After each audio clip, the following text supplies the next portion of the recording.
Mesdames, Messieurs, bonjour, bienvenue dans cette session d'information. Voici les titres du journal.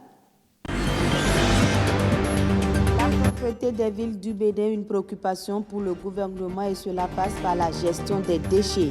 Ces déchets ramassés sont en passe de devenir une richesse.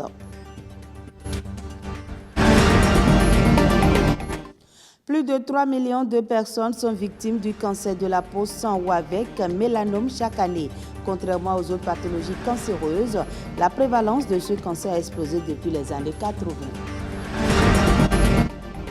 On parlera aussi des panneaux solaires photovoltaïques qui permettent d'avoir une consommation d'électricité éco-responsable, une option pour l'autonomisation énergétique censée réduire les dépenses liées à l'électricité.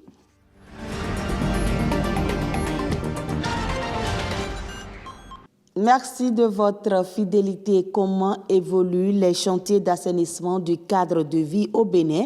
La propreté des villes du Bénin est au cœur des enjeux. Cela passe par la gestion des déchets. Vous allez le voir, ces déchets sont en passe de devenir une richesse. C'est à voir dans la petite enquête de Jean-Claude James, Donatien Falola et Oded Dossou. Le Bénin se métamorphose et l'insalubrité est devenue une préoccupation majeure pour le gouvernement. Depuis 2020, les déchets sont gérés autrement, à commencer par les 800 tonnes générées par Cotonou en une journée. Sur ces 800 tonnes de déchets, on arrivait à sortir de Cotonou 100 tonnes. À ce niveau, nous avons quelques ONG qui étaient organisées au niveau des villes. Et ces ONG ne faisaient que déplacer les déchets des maisons vers les rues. Donc pour l'année 2021 finissant, nous avons ramassé 405 000 tonnes de déchets que nous avons envoyés sur les sites d'enfouissement. Au niveau de tous les volets que nous gérons actuellement, à savoir la gestion des déchets, le balayage des rues, le curage des ouvrages d'assainissement, nous avons un état des lieux qui n'était pas très réduisant. Le ton de la propreté est donné et produit déjà son effet. Il faut rendre la vie propre. Parce qu'on est pauvre, on doit être sale, non. C'est très important. Je suis trop fier, très heureux de la propreté, ce que le gouvernement souhaite maintenant. J'en suis vraiment fier. C'est une bonne initiative. J'apprécie l'initiative. On doit applaudir le gouvernement en place. Depuis que ça a commencé, la ville est nettement propre. Par exemple, moi, tout à l'heure, j'ai fini de boire de l'eau, mais je n'ai pas voulu jeter parce que ce n'est plus comme avant. Au début, ils étaient réguliers, mais on note de plus en plus de retard à leur niveau. Ils peuvent être réguliers pour que chaque jour, on ne doit plus voir des ordures partout. Nous sommes là, tout serait bon. Les plaintes proviennent souvent de nos comportements. Vous savez, nous avons 69 zones d'activité au niveau du Grand Okoué pour la gestion de la précollecte. Et chaque zone a ses jours de service. Parfois, les populations ne sont pas au courant. Bien que les PME les informent d'avance, il y a aussi que parfois les populations sortent tardivement les déchets. Vous savez, nous commençons la précollecte à partir de 6h, 7h et nous finissons à 13h, 14h. Le numéro officiel pour se plaindre, c'est le 99 99 70 09. La gestion des déchets ne concerne plus seulement les villes du Grand Okoué.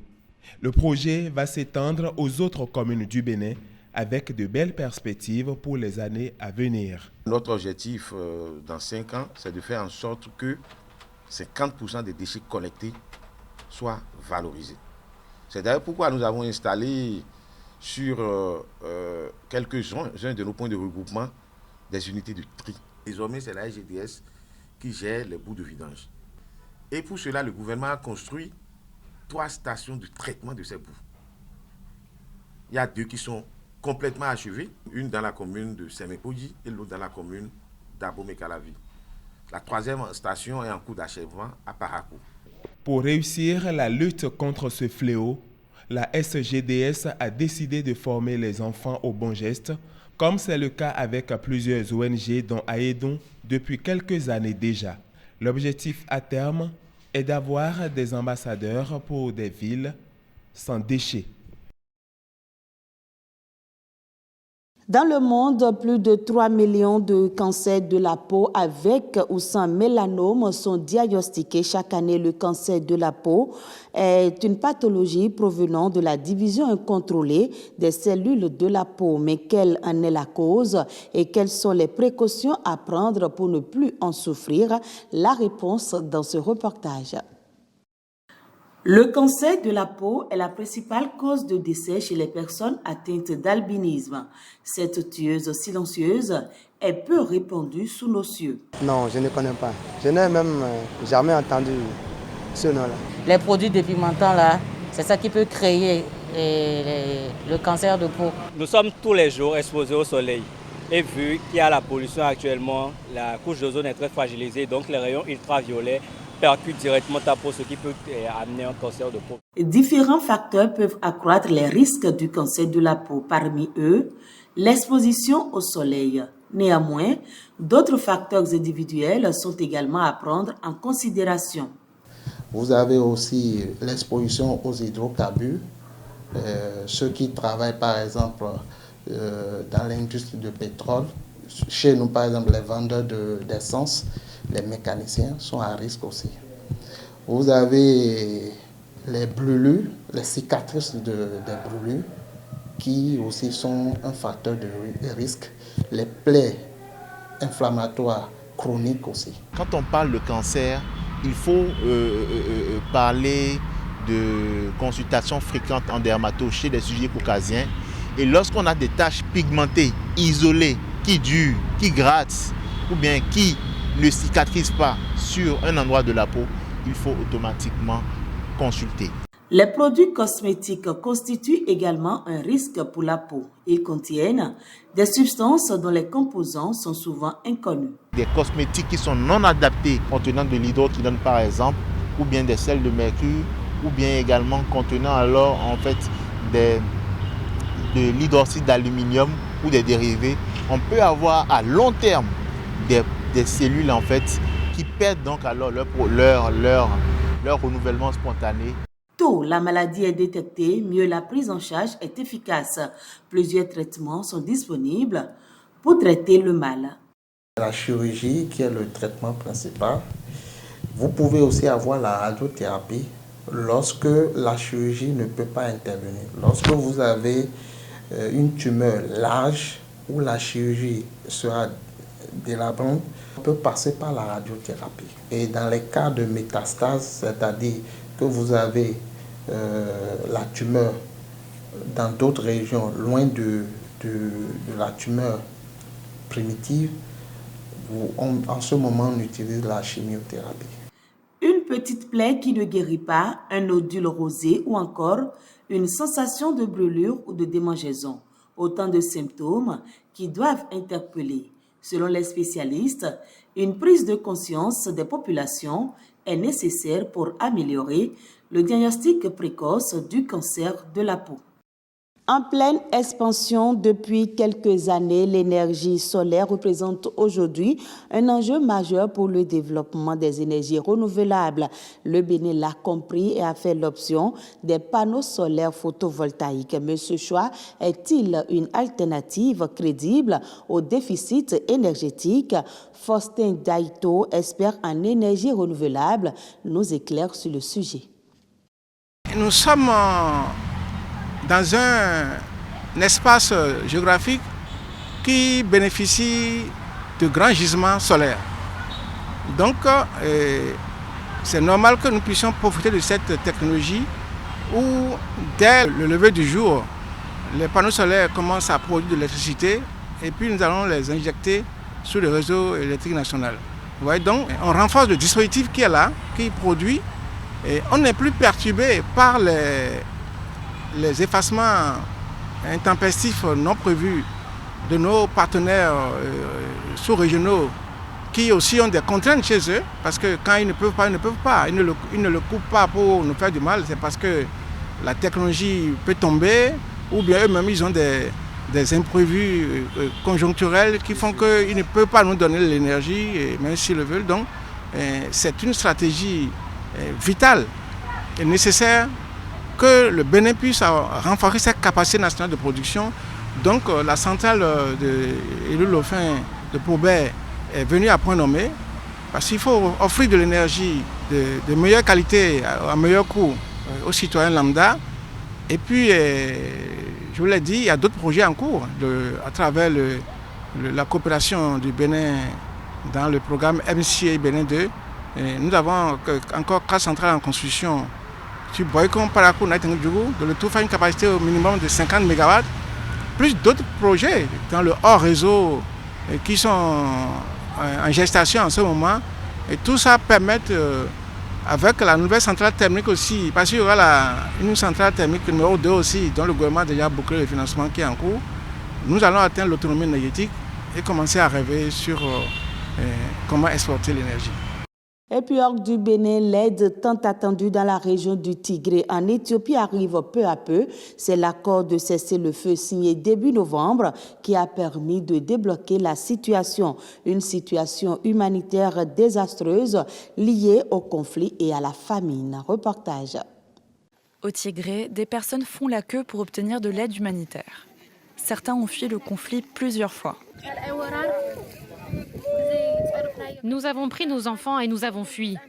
Nous n'avions pas de matelas, ni même des ustensiles pour cuisiner ou boire. Nous cherchions seulement à rester en vie. Des personnes âgées, des mères avec des enfants et bien d'autres ont vécu des choses très difficiles. Et beaucoup de personnes sont mortes.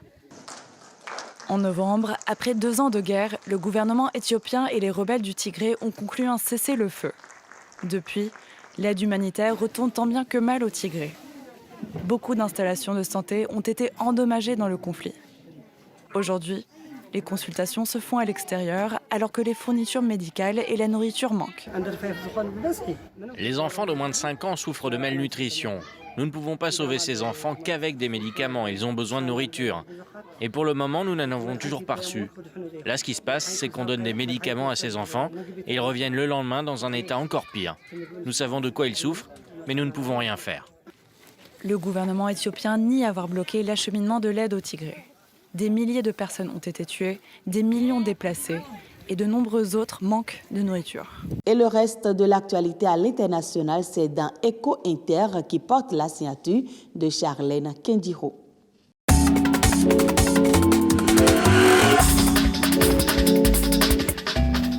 L'entreprise française Bolloré a annoncé la cession à 100% de Bolloré Africa Logistique au groupe MSC. Cela à cause des investissements de plus en plus coûteux, de la concurrence de plus en plus rude des opérateurs chinois et de plusieurs scandales de corruption au Togo et en Guinée. Cette abdication concerne l'ensemble des activités de transport et logistique du groupe Bolloré sur le continent africain. La transaction s'est faite pour un montant total de 5,7 milliards d'euros. Cependant, cette cession ne signifie pas la fin de Bolloré en Afrique. Le groupe précise qu'il conservera une présence importante sur le continent à travers Canal+, notamment, et ses diverses activités dans la communication, le divertissement, les télécoms et l'édition.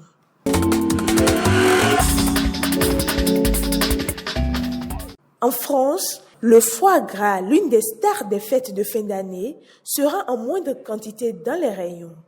Les Français devront partager les quantités disponibles pour les fêtes et la situation sera également identique pour les consommateurs des pays étrangers qui l'importent. Le comité interprofessionnel des palmipèdes à foie gras estime la baisse de la production aux environs de 30% cette année par rapport à celle de l'an dernier.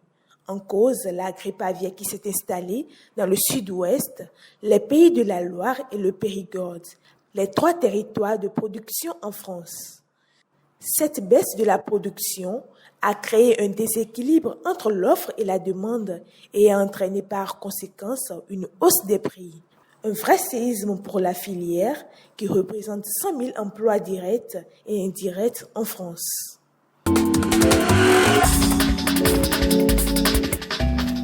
En Amérique, le prix des amandes et des noix est en baisse. En cause, une surproduction des stocks de l'année précédente élevée et une demande insuffisante. Les producteurs californiens d'amandes et de noix ont de quoi déprimer car les prix mondiaux sont en chute. De plus, Les difficultés logistiques font que les fruits n'arrivent plus à être présents sur les marchés européens pour les fêtes de Noël. La récolte de cette année, qui n'a été que partiellement commercialisée, devrait venir à son tour grossir les stocks en 2023.